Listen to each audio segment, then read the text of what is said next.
Olá, mais uma vez. Boa noite a quem está nos assistindo. Um abraço com carinho, um abraço fraterno, com desejo de paz para os nossos amigos, amigas, nossas irmãs e irmãos do Tio Ormindo.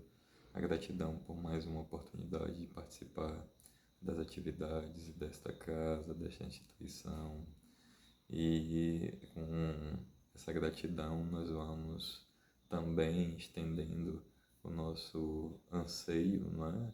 E é claro o quanto nós movemos forças para, nessa busca de integração, de vivência com a espiritualidade, podermos fazer desse momento um momento também de cuidado espiritual, um momento em que temos a oportunidade de nos sentirmos integrados, integradas à força sagrada da vida, de termos assim uma vivência espiritual que possa proporcionar em nossos lares, nos espaços onde estivermos, para as nossas vidas, condições positivas, um estado de serenidade, de harmonia e de proteção, naturalmente. Então, com esse anseio, com esse esforço de movimentar nossas forças de uma forma positiva e, é claro, com a busca intencional de que nossas atividades elas se realizem com a presença, com o cuidado desses emissários divinos que chamamos de bons espíritos. Então, que seja uma vivência espiritual significativa, para além das palavras, para além aquilo que nós falamos em nosso encontro, mas do que vai em cada coração. Eu sei que isso também tem uma relação com o que acaba sendo suscitado pelas palavras que nós usamos, mas que possa transcender um pouquinho, né? Que tenhamos assim condições de congregar bons sentimentos, de termos nesse instante uma boa vontade em nossos corações manifestada como uma espécie de partilha, como se estivéssemos de mãos dadas, de corações entrelaçados, no gesto de cuidado recíproco. Isso é muito bom, né, que se estenda para os espaços onde nos encontramos, para as nossas famílias, para as pessoas que estiverem à nossa volta.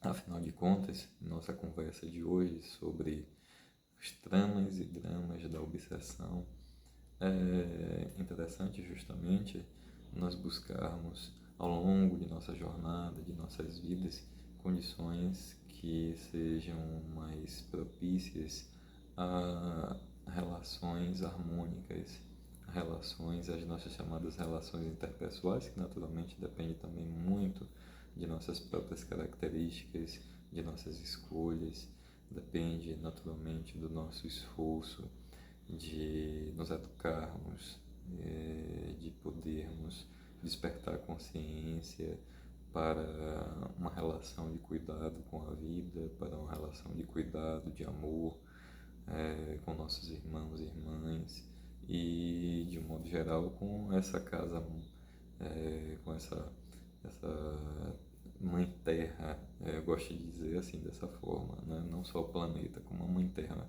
como um organismo.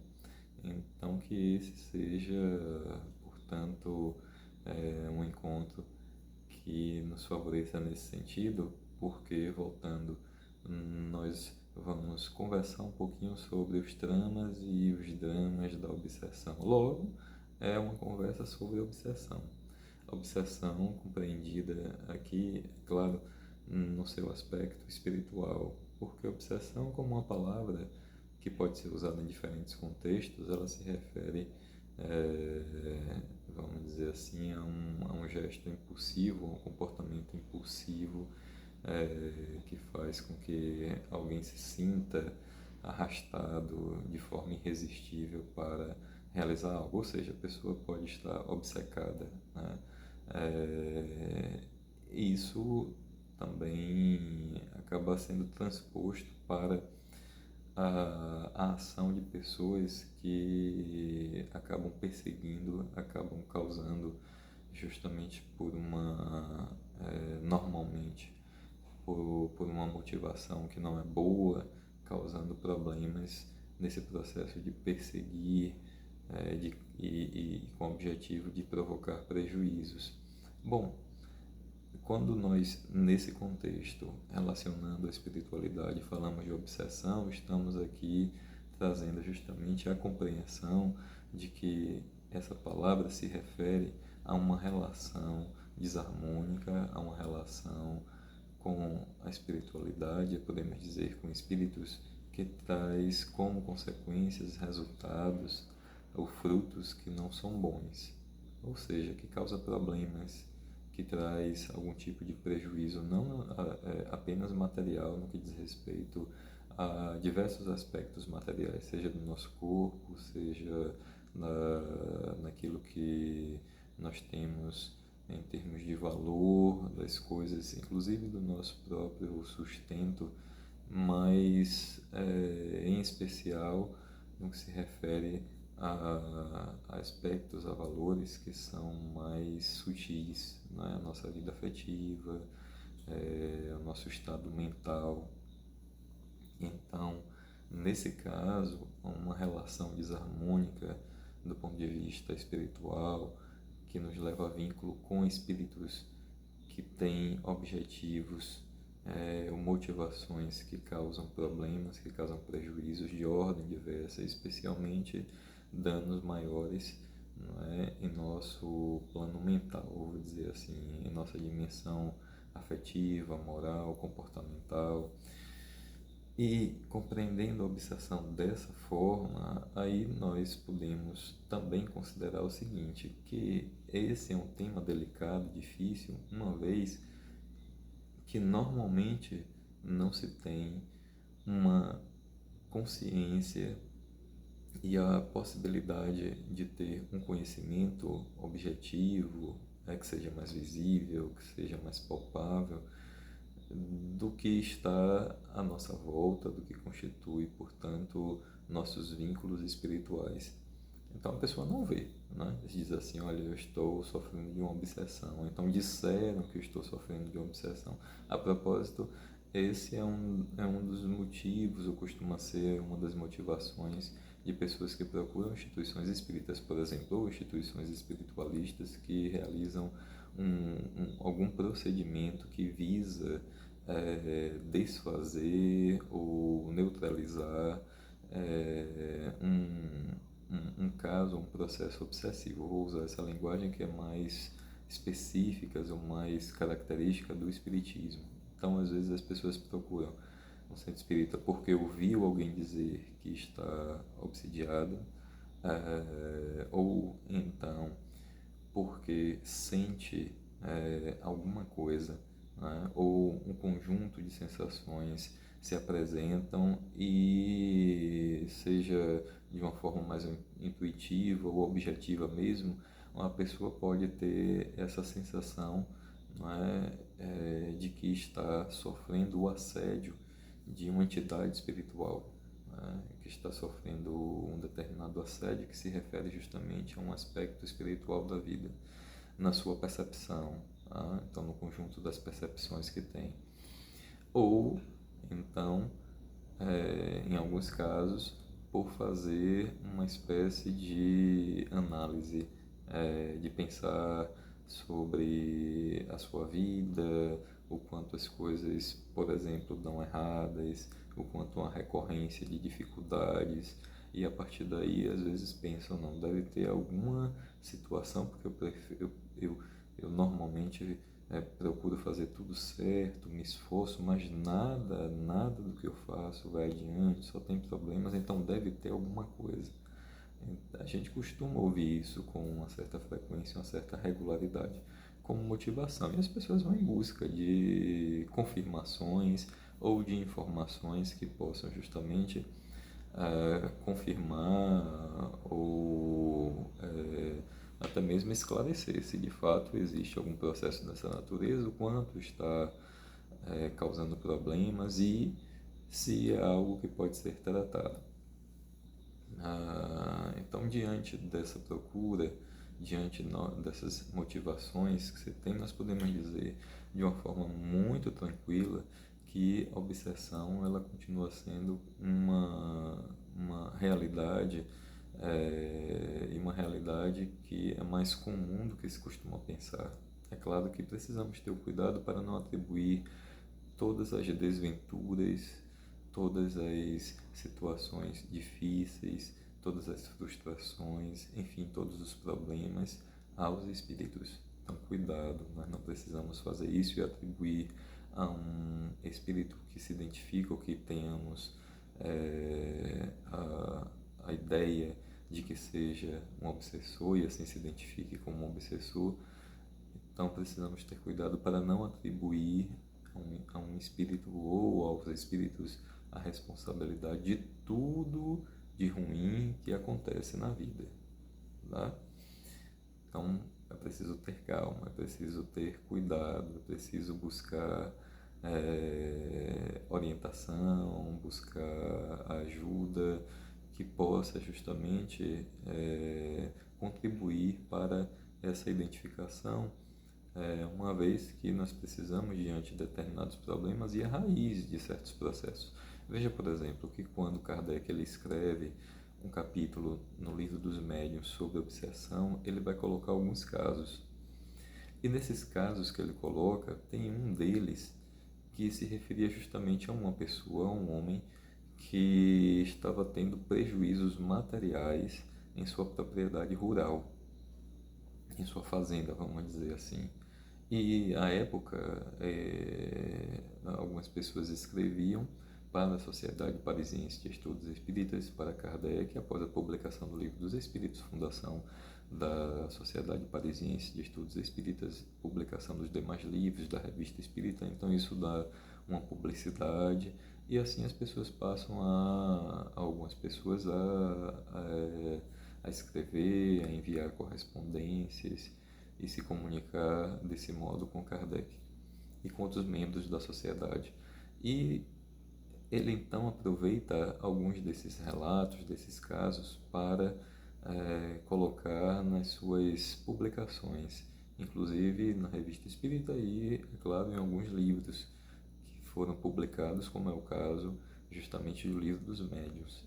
E então, no capítulo que trata da obsessão, no Livro dos Médiuns, há uma carta escrita ou informação sobre a carta escrita por esse homem que era proprietário de uma fazenda e tudo estava acontecendo de ruim nesse espaço, nessa sua propriedade rural.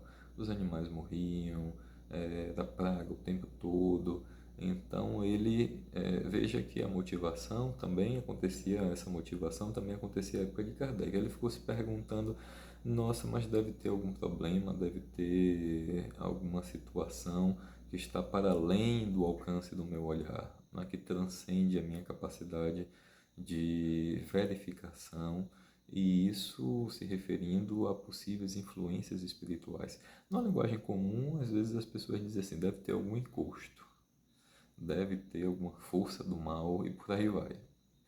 E aí o que Kardec faz é o seguinte, ele submete aquele questionamento, aquelas informações aos espíritos e procura, claro, faz isso através de médiuns.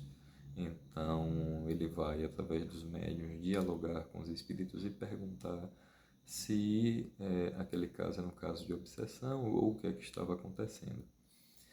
E no que diz respeito a esse senhor que falou dos problemas sobre a sua propriedade rural, ele pergunta aos espíritos e os espíritos respondem que o problema, nesse caso, não era influência espiritual negativa, ou seja, um processo obsessivo, mas era justamente o fato de que aquele homem estava deixando de cuidar como devia da sua propriedade, no caso de fazer higienização, de fazer limpeza, de colocar produtos que eram necessários para dar uma condição justamente de mais higiene à sua propriedade, e com isso ele acabou enfrentando ao longo do tempo uma quantidade sucessiva de pragas que matavam animais e causavam uma série de outros transtornos. Logo,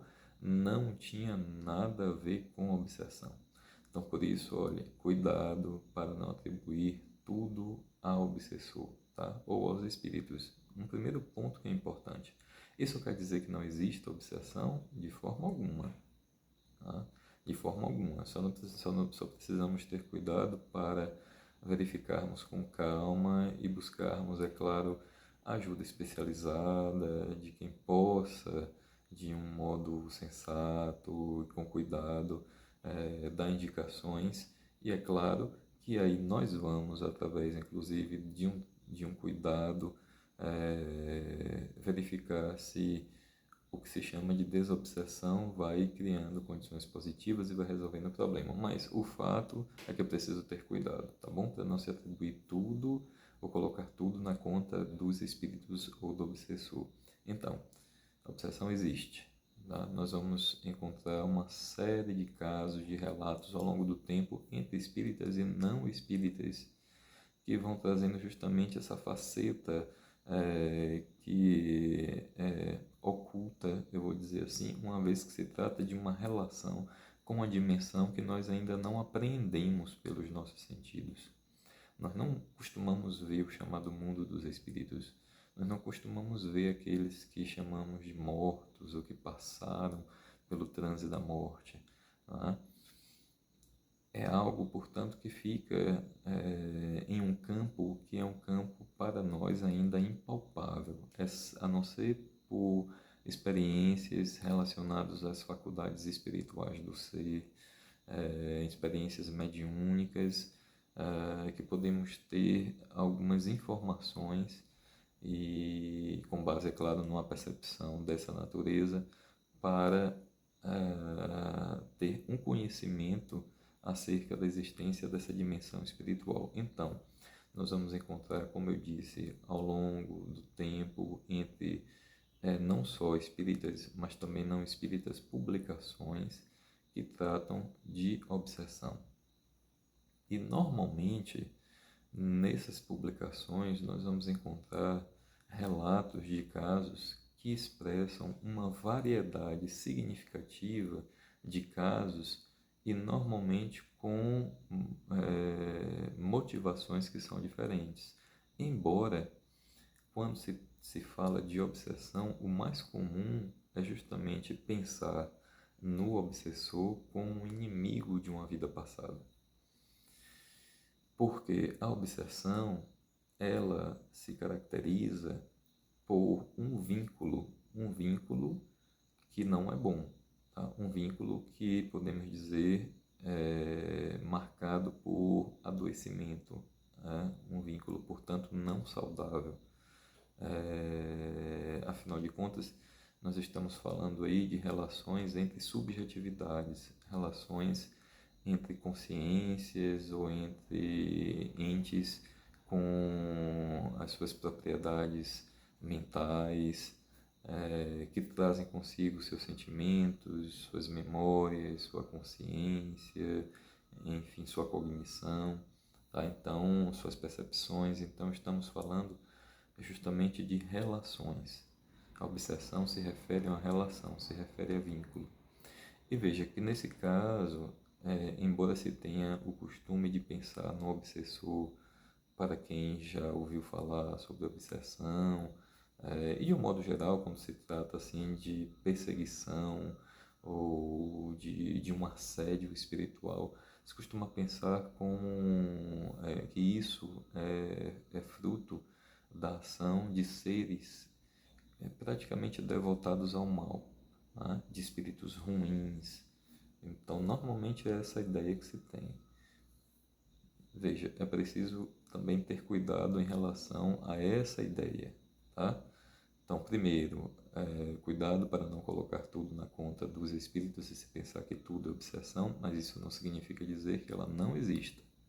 Existe muito. Depois, que é uma situação característica de um vínculo espiritual, mas também é um vínculo da mesma forma que nós temos nossos vínculos com nossos entes queridos, com nossos pais, com nossos irmãos, com colegas de trabalho, de faculdade, de escola, de práticas esportivas, sociais. Enfim, em diferentes contextos de convivência, nós podemos preservar ou podemos constituir vínculos e preservar esses vínculos. E esses vínculos são dinâmicos, porque eles podem mudar conforme o próprio curso da vida vai seguindo e o que vai acontecendo. E assim nós vamos criando marcas, né? São as marcas que caracterizam esses vínculos, as marcas afetivas especialmente. Então vamos dizer, na história, a memória que nós temos da relação com nossos entes queridos, é uma história marcada justamente por eventos, por experiências que envolvem nossos sentimentos, né? E aí nós lembramos de encontros, lembramos de momentos de convivência, lembramos de momentos que são especiais, de momentos que são simples. Então, do mesmo modo, existe também um vínculo com os espíritos, tá? Um vínculo esse que se estabelece seja por nossos gostos, por nossas ideias, por nossas crenças e também pelas histórias que nós compartilhamos. Aí nós vamos formando os chamados vínculos espirituais. Então, eu vou voltar só um pouquinho. Primeira coisa, não vamos colocar tudo na conta da obsessão, embora a obsessão exista e de uma forma mais constante comum do que se pensa.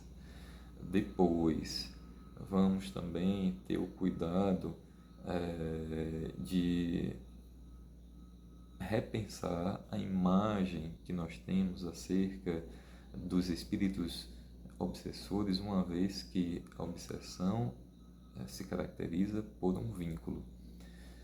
E não podemos atribuir a todos os espíritos que porventura se apresentem numa condição que caracterize a obsessão como espíritos ruins, como seres como se fossem devotados ao mal, como se costuma dizer, como espíritos trevosos. Calma. Veja, Kardec, no livro, ainda no livro dos Médiuns, no capítulo que trata da obsessão, ele vai falar, vai dar um conceito, tá? Ele vai dizer o seguinte, eu vou fazer a leitura, porque aí eu posso citar ipsilíteres, ele vai dizer que é o capítulo 23 da obsessão, ele vai dizer o seguinte, a obsessão apresenta caracteres diversos. Veja só, apresenta caracteres diversos, ou seja, tem uma diversidade na sua apresentação de características, tá? Então não é algo, vamos dizer assim, que precisa ou que deve ser visto de uma única forma, uma vez que tem um dinamismo e que tem diferentes aspectos, diferentes características. Então, a obsessão apresenta caracteres diversos que é preciso distinguir e que resultam do grau de constrangimento e da natureza dos efeitos que produz. Então, esse ponto é importante porque ele vai dizer que a obsessão resulta do grau de constrangimento, tá? Então, vou reler. Resulta do grau do constrangimento e da natureza dos efeitos que produz. Ele não está dizendo que a obsessão resulta da ação de um espírito ruim. Um pouco antes ele vai falar que a obsessão é sempre fruto de espíritos imperfeitos. Mas vamos pensar, quem é perfeito? Vamos parar para pensar um pouquinho. Quem pode atribuir a si mesmo uma condição de perfeição? Se ele fala que é algo que acontece entre espíritos imperfeitos, vamos dizer que há uma abrangência muito grande quanto à própria condição humana, tá? Então, se é pelo grau de constrangimento e pela natureza dos efeitos que produz, logo não está necessariamente relacionada à questão de ser bom ou de ser mal. Se é pelo grau de constrangimento, isso é característico do vínculo. Então, um vínculo que causa um constrangimento. Então, podemos ter o vínculo com alguém da nossa convivência, seja familiar, seja do trabalho. Vamos dar um exemplo, um assédio, uma relação abusiva no lar ou um assédio moral que se dá no ambiente de trabalho. Então, nesse caso, nesses dois casos, mesmo com as variações que venham a acontecer, mas existe algum grau de constrangimento. Se a relação abusiva for uma relação que traga violências mais simbólicas, e de uma forma que não seja constante, com agressões mais fortes.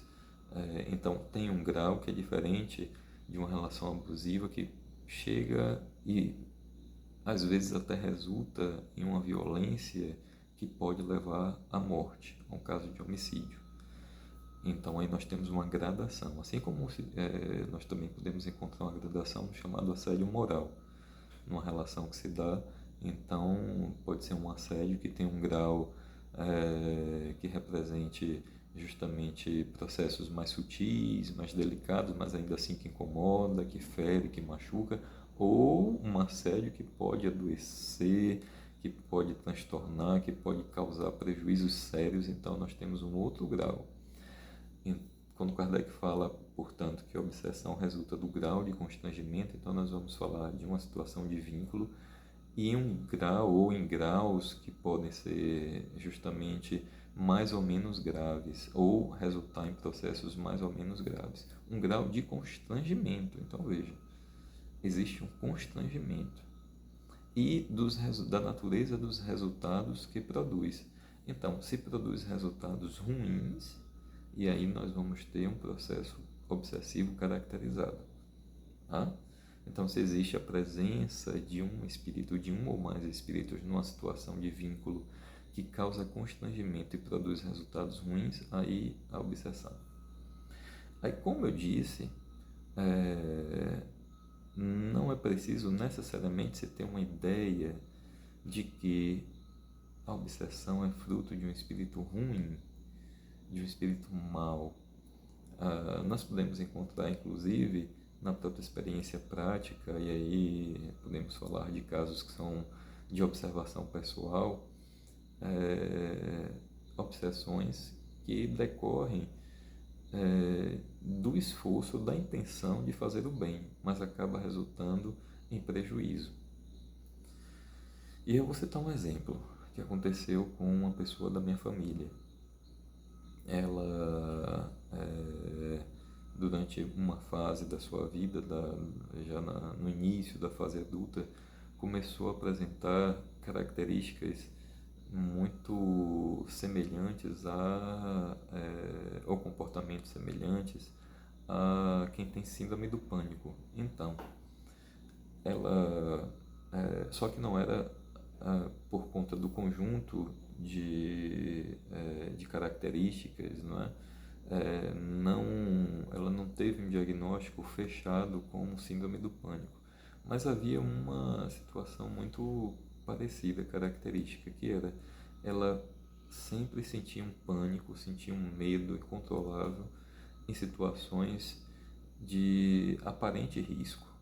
Veja, eu falei aparente porque nem tudo era risco. Vamos dar um exemplo.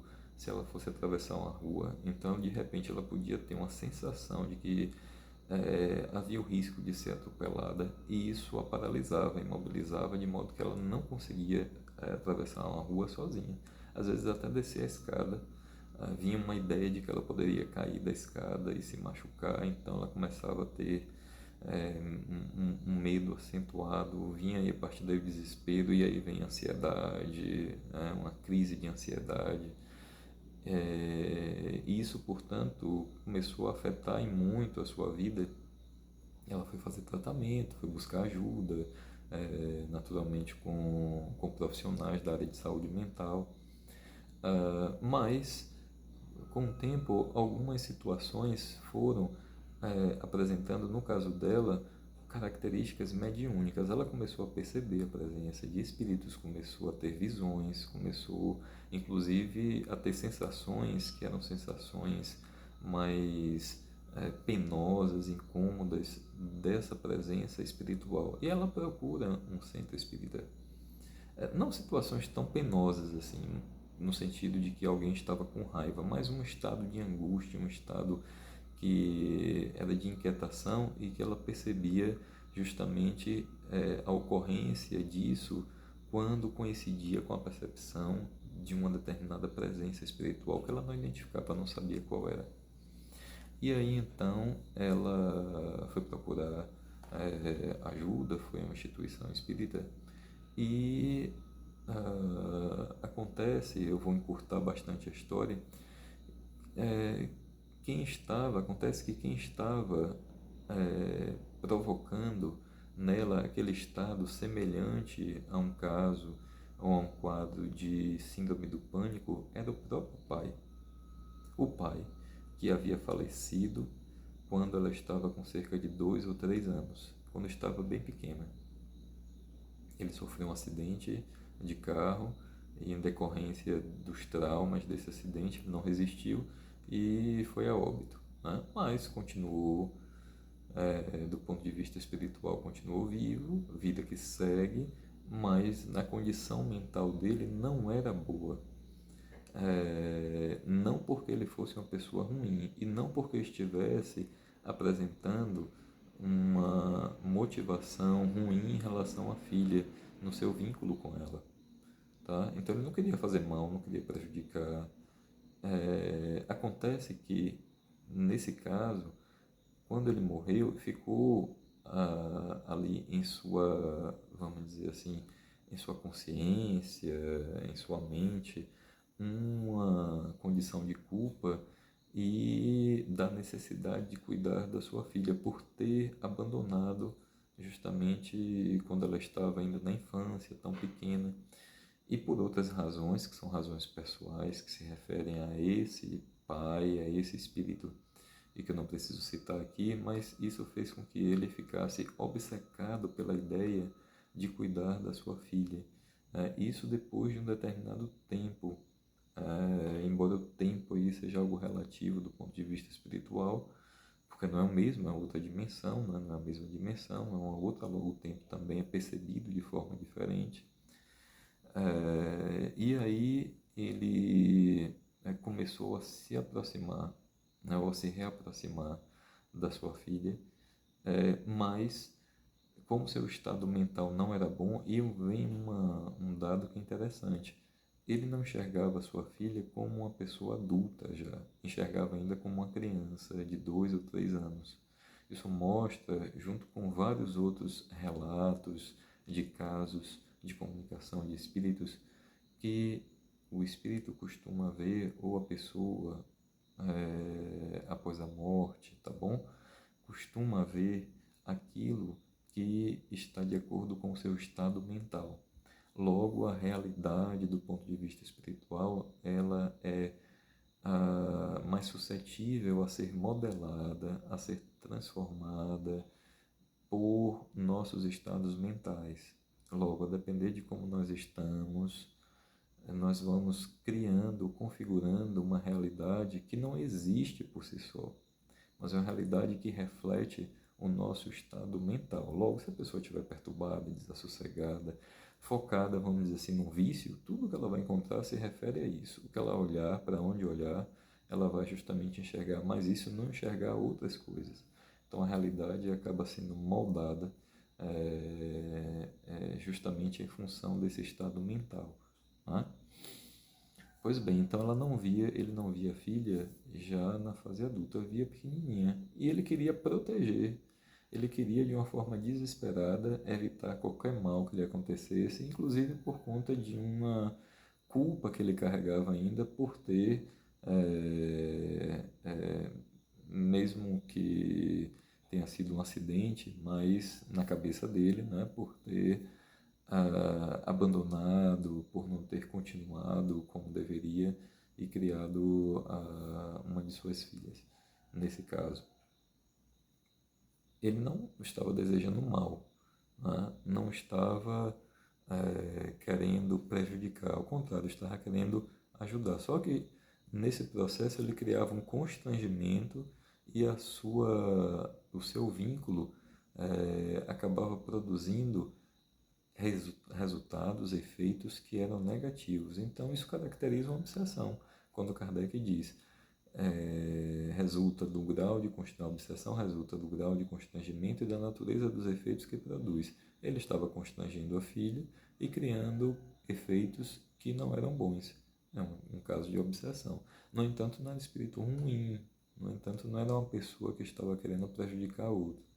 Então isso mostra essa diversidade de caracteres, como Kardec disse. Tá? Então isso nós precisamos ter um cuidado, porque há tramas que são muito diversificados em relação à obsessão, que por sua vez vão resultar em diferentes dramas, em diferentes situações dramáticas, porque a obsessão sempre vai desencadear algum tipo de processo penoso, algum tipo de experiência que seja ruim e numa situação que não é pontual, tá? Então que tem uma duração que é pertinaz, aí não algo pontual que pode acontecer com qualquer um ao longo da vida, né? Então, de repente eu sinto a dor de cabeça, eu percebo que tem uma presença espiritual, eu vou dizer com isso, olha, estou com um quadro obsessivo. Não, isso pode ser fruto de algo momentâneo que tenha acontecido no contexto daquele meu dia, na minha vida, mas se não perdura, né? Se não é algo que tem uma constância, se eu não identifico como uma repercussão que é característica da aproximação de um determinado espírito, tá? Então não caracteriza, em nosso entendimento, um processo obsessivo. Tá? Isso é importante considerar para não termos uma visão distorcida e única acerca da obsessão. É claro que podem existir, como existem, espíritos imperfeitos que acabam por uma situação de adoecimento mais grave, se devotando ao mal, a prejudicar os outros, existe, da mesma forma como existem pessoas assim humanas, né, seres humanos, que se dedicam também a isso.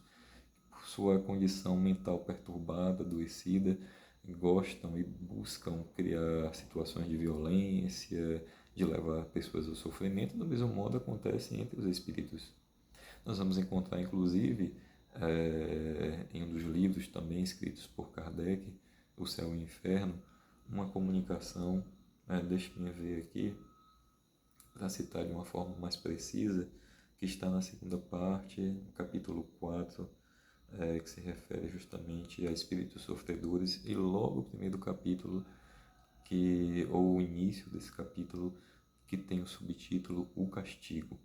Um espírito vai se comunicar, chamado Georges, e ele vai dizer em um determinado momento, na sua condição espiritual, quando ele se encontrava ainda, vamos dizer assim, voltado, né, e com seus interesses relacionados à necessidade de causar sofrimento, de causar problemas, de ver infelicidade alheia. Então ele diz assim que nessa condição que ele, assim como outros, atiravam-se para a terra como abutres famintos, procurando entre os homens uma alma que lhe desse fácil acesso. Veja a imagem que ele traz, né? Que se atiravam sobre a terra como abutres famintos, em busca aí de suas presas, que eram pessoas que dessem um acesso fácil. Então existem de fato espíritos que apresentam essa característica? Existe. Agora, é preciso considerar também que aí vai um outro viés que é muito mais conhecido e normalmente é o que se relaciona, costuma ser mais relacionado, é o caso de obsessão que se dá por conta de experiências que resultaram em um processo mais doloroso, em um processo sofrido que acaba motivando inimizades, viscerais. Eu vou citar um outro exemplo que está no livro, que é psicografado por Divaldo Franco, um livro de Manuel Filomeno de Miranda, cujo título é Entre Dois Mundos. Nesse livro, Entre Dois Mundos, há um capítulo que começa pelo capítulo sobre o fracasso de Laércio. Nesse capítulo, a partir desse capítulo, há uma descrição do estado desse personagem chamado Laércio, e é uma história um pouco longa. Eu vou tentar encurtar, né, porque senão vai acabar tomando todo o nosso tempo. E quem quiser, vai lá no livro Entre Dois Mundos, pode buscar na internet, se tiver acessível o PDF, ou então comprar um livro. E aí há essa possibilidade de ver essa história contada. E Laércio, ele estava sofrendo com processo obsessivo, com obsessão, e isso era uma das principais razões, das principais, não a única, porque ele também apresentava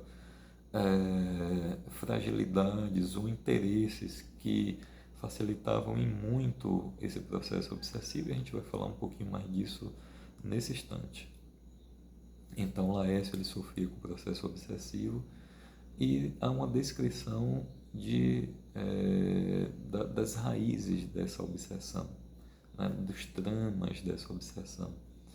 E é uma história que remonta ao século XVIII, mais precisamente a 23, ao seu início da noite de 24 de agosto de 1572, que foi na França, que foi a chamada Noite de São Bartolomeu. É um episódio histórico conhecido como Noite de São Bartolomeu, porque foi de fato a noite de São Bartolomeu, num evento que foi, vamos dizer assim, de festa, entre aspas, por conta do casamento entre um líder dos protestantes, Henrique de Navarra, com a filha do rei Carlos IX, se eu não me engano, que era a princesa Margot.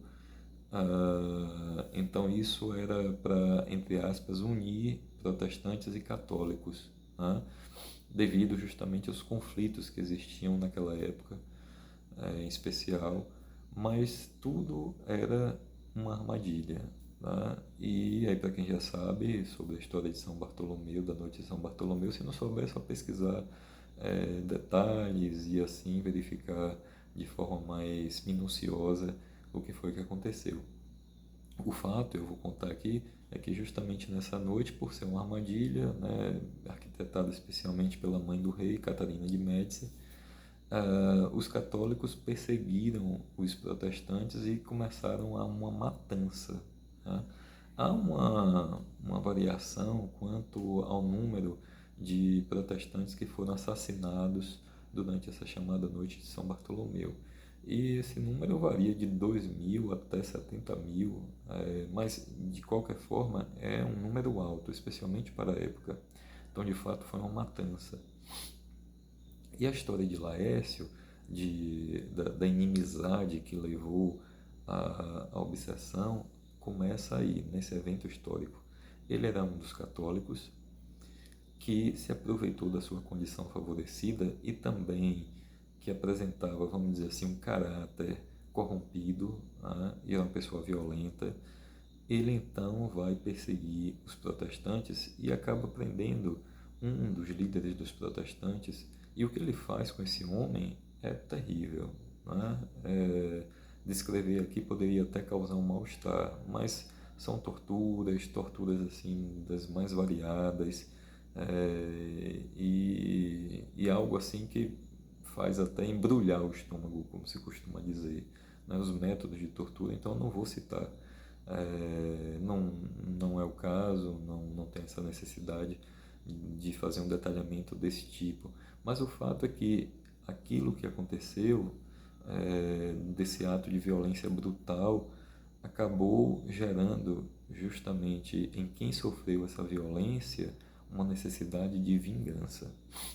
Ao mesmo tempo que levou também Laércio a um comprometimento moral, uma vez que, ao agir de uma forma brutal, violenta, ele passa assim a estabelecer uma sintonia com quem também apresentava esses anseios de violência, de brutalidade, e logo ele passa a ter vínculos com espíritos, isso falando do ponto de vista espiritual, com espíritos que estavam interessados em provocar violência, em causar sofrimento.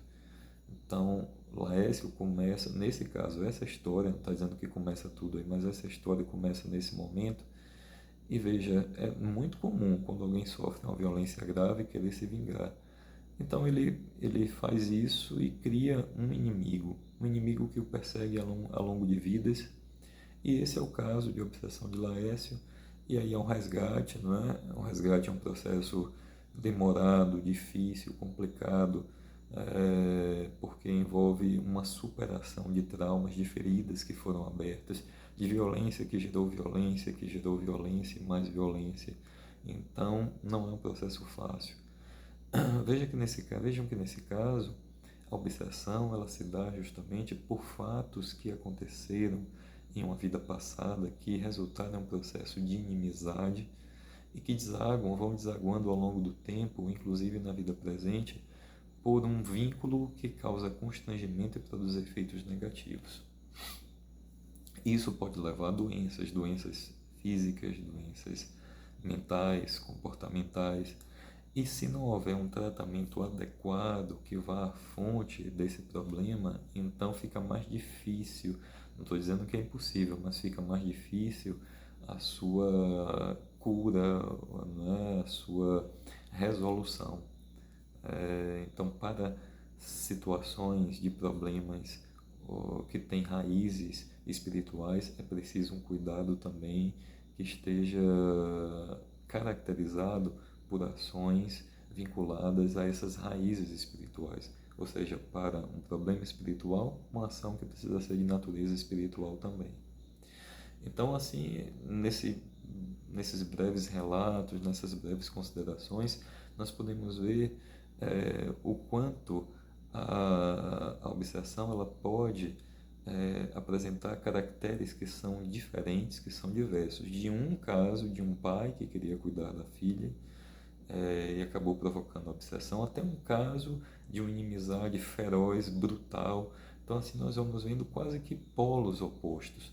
E entre esses polos, nós vamos encontrar uma variedade enorme de processos de obsessão com suas tramas que vão resultar nos mais diferentes dramas. E aí vem algo importantíssimo, uma vez que a gente vai se aproximando do final da nossa conversa de hoje, que é tão curtinho, na verdade, pelo menos para mim, né? Às vezes para vocês não. Mas um ensinamento que é importante em relação ao que a obsessão nos traz é o cuidado quanto aos nossos vínculos, em relação aos nossos vínculos. Naturalmente, nem sempre nós conseguimos fazer como gostaríamos, mas é um esforço constante para tentarmos superar nossas deficiências, os nossos problemas, nossas viciações. E viciações, quando eu digo, não é só vícios em relação a substâncias, vícios a chamadas drogas, mas vícios também mentais, né? As viciações em relação a comportamentos.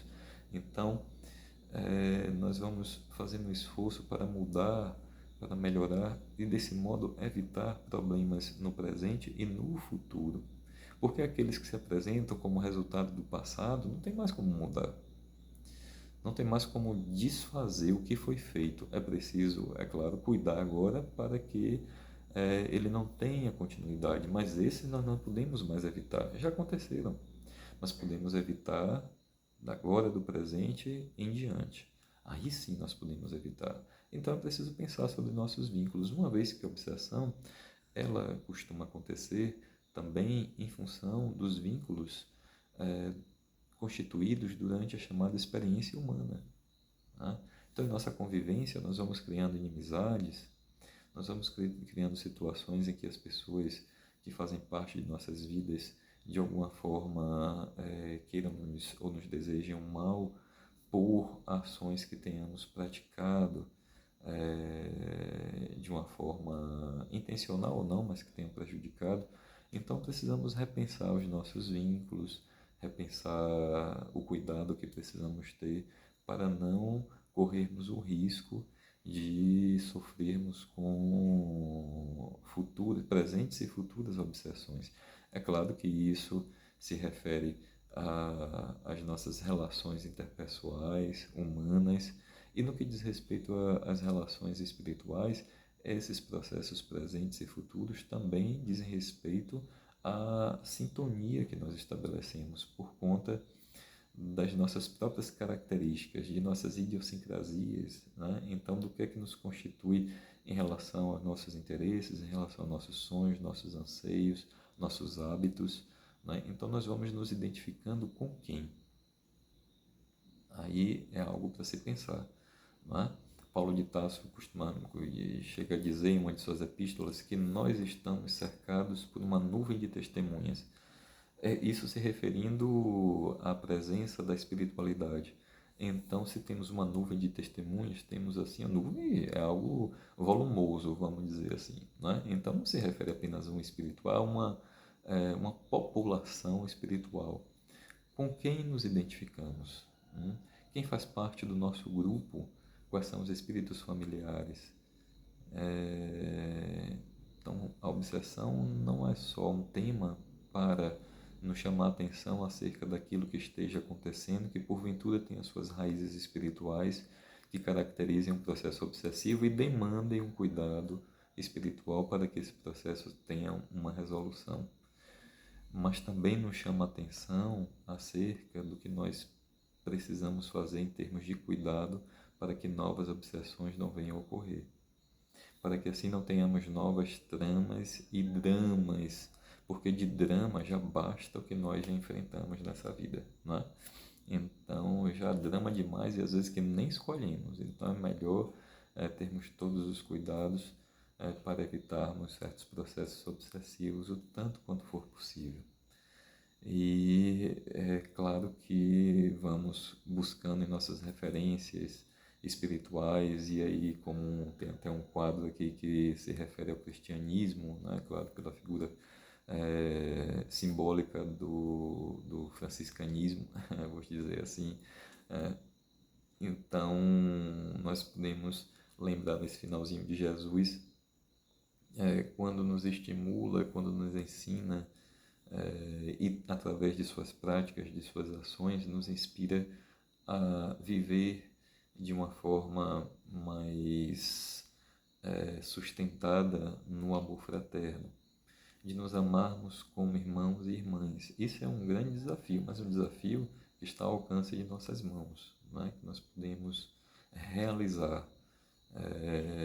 Então, essa mensagem de Jesus, dizendo assim de uma forma mais ampla, é uma mensagem que vai nos resguardar de muitos processos obsessivos, assim como de muitos problemas, de muitas situações que venham possivelmente a nos trazer prejuízo e ao mesmo tempo de abrir caminhos que sejam melhores, mais alvissareiros, quanto a realizações que tornem nossas vidas mais plenas de paz, de harmonia e podemos dizer de felicidade, tá bom? Eu vou parar por aqui porque meu tempo já acabou e uma pena, mas acabou para mim pelo menos, tá bom? Agradeço de coração pela paciência, pela escuta, pela atenção. Mando aqui um beijo enorme no coração com votos de paz. Que Deus nos abençoe onde nós estivermos. Que tenhamos sempre a proteção, o amparo da espiritualidade maior. Que Jesus continue sendo a nosso guia, nosso modelo, a nossa inspiração para o viver cotidiano. Então, até a próxima. Um abraço enorme.